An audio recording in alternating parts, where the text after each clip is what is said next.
How's everyone doing? It's artist Avery here to give you guys my review of Dynasty Warriors Godseekers.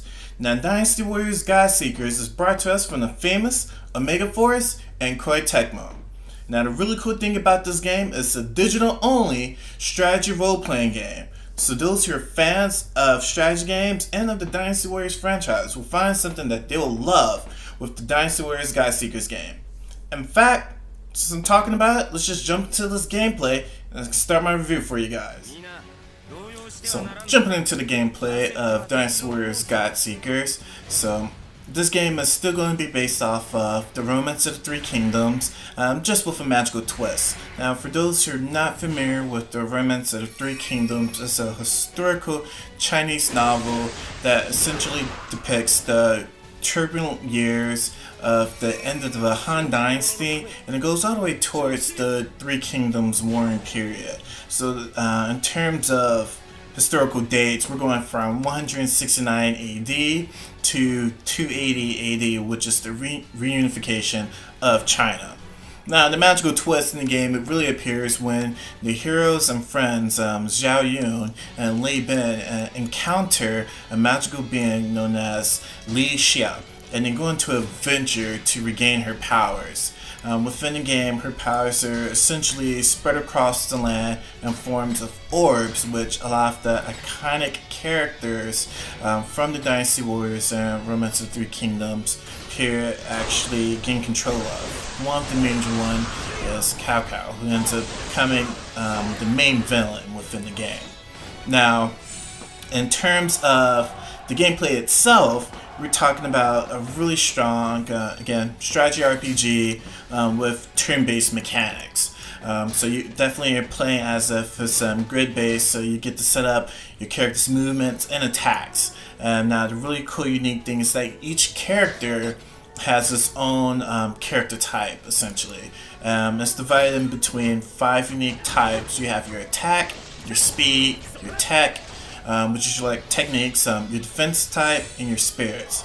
My personal favorite within the game is really the speed types, mainly because as you're playing the game, one of the unique features or aspects within it is if you come across an opponent, you're actually locked out of moving past them until you defeat them. Now, the speed guys are the only ones that can bypass that unique play mechanic, which I think is really awesome. In fact, it's a really good feature to have when you play unique missions within a game that essentially have you take out an enemy commander before he leaves the battlefield. All in all, really cool to have to kind of add in those unique features within it. I think probably one of the biggest feature game-wise for it is the use of the synchronization gauge, which is absolutely beautiful for me. And I think it's the biggest game changer, only in a sense where as you continue to set up your attacks, defeat enemies, essentially amass your big combos, or you fill up your attack range with opponents, you're getting more and more points to fill up your synchronization gauge.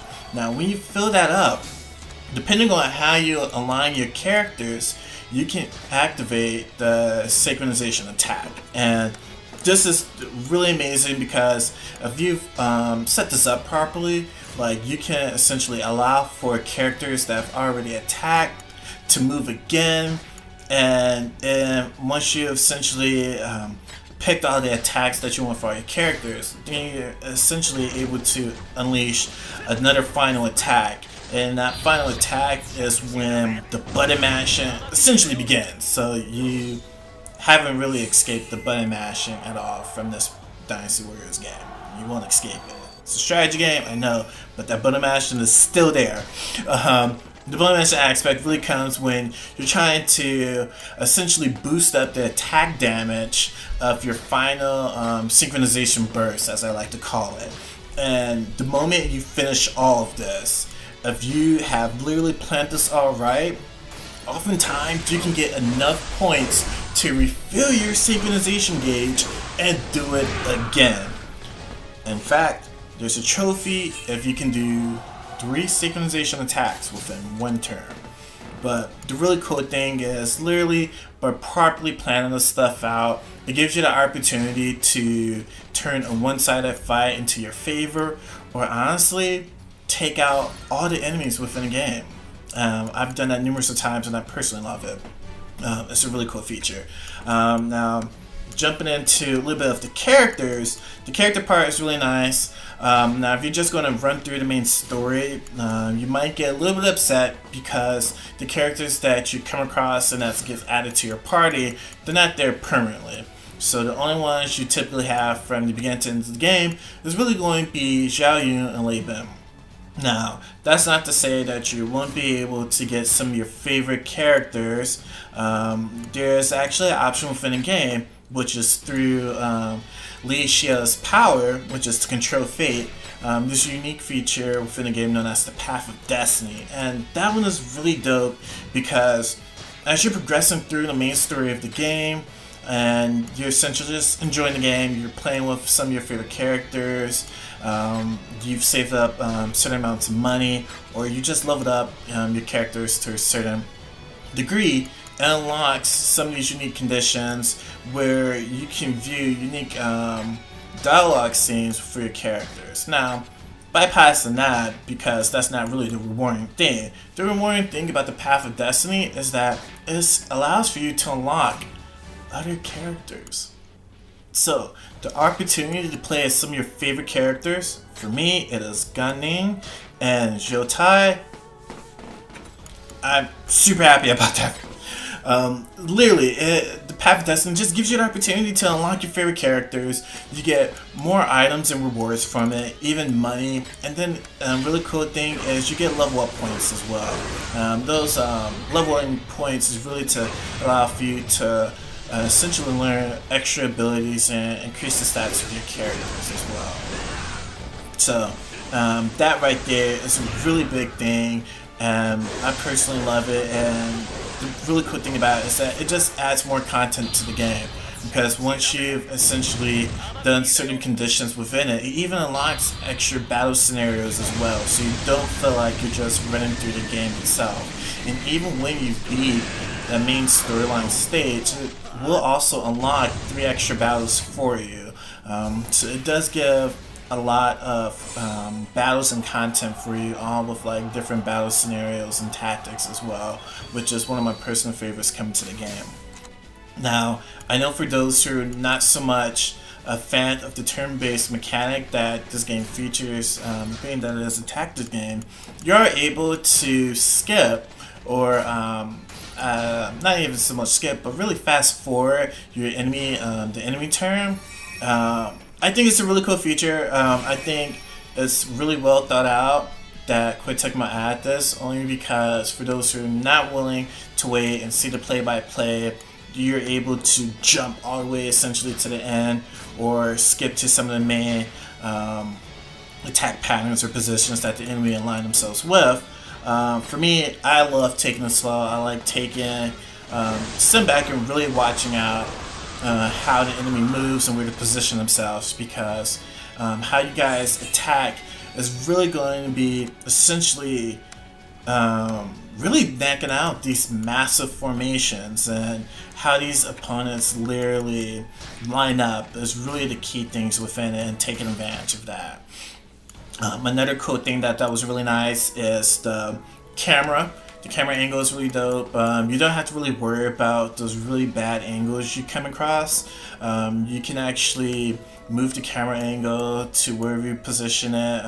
You can even pan in, zoom out if you want. And even while you're attacking, you can still actually move the camera around. So this is like really perfect, especially for those who like recording and just want to see better angles from it, which is really nice. And then there's the animation part, which is really dope. The game's default is that it's automatically going to put you down for the isometric, which is you're just going to be essentially looking at it from the board, but you can decide if you want to switch it to the Dynasty Warriors styles. And this is actually really cool because it goes into as if you're playing the game and you're watching all of the characters essentially act to all of the attacks you've essentially chained up, which is really nice. Now, one of the biggest things I always want to tell everyone while they're playing the game is definitely keep an eye out for your energy gauge while playing the game.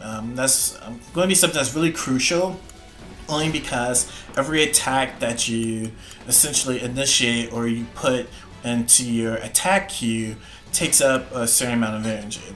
In this case, the max gauge is usually it's 8, and your attacks can range from taking up 1 energy gauge to sometimes 4.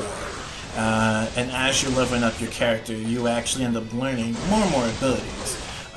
But that's always a big thing because you don't want to use up all 8 on one turn, and then you come across that enemy officer who you really want to take out in one hit, but you can't because you used up all of your points. Now, at the beginning of every new turn, you automatically recover 3 more energy points, which is awesome. Really cool tip is if you have the synchronization gauge, and getting back to that, if you have that synchronization gauge filled, activating that synchronization attack will actually refill 5 points of your energy. So, really cool tip there and a bonus there. I literally enjoyed the game. Still playing it now. Absolutely love it. Big fan of it. There's a lot of content within it with immense replay value in it as well. I think honestly, this is a big step up from the original Dynasty Warriors Tactics and Tactics 2 that came out for PlayStation 2. With that being said, I definitely think everyone should just check out the game. Okay, definitely do that. So, the verdict? As a fan of SRPGs and of the Dynasty Warriors series, I personally love Dynasty Warriors Godseeker. It has an amazing cast of characters, great gameplay, and the level mapping and design is off the chain. Now, however, one hiccup within the game for me would personally be the story. I think even though the magical elements within it is a nice little twist to the game, I feel, however, it just doesn't fit with the game itself. Now, if we're going to compare this to strategy role-playing games like Final Fantasy Tactics or even Fire Emblem, I do believe that that Dynasty Warriors Godseekers is so unique and amazing that it's actually able to combat against these two amazing strategy role-playing giants. With that being said, if you guys are looking for a unique SRPG or you're just looking for a different Dynasty Warriors game, I do recommend checking out Godseekers, okay? And if you guys also want to check out just longer content here, I actually did create a 1-hour gameplay session. You can find a link of that video in the description box below or at the end of the video on the image link. And if you enjoyed the video, push the like button. If you have something you want to say about the game or you just want to make a request for me, leave a comment below. And last, subscribe so you can get notified of future videos. All in all, just want to say thank you guys for checking out my review, and you guys have a wonderful day. Peace.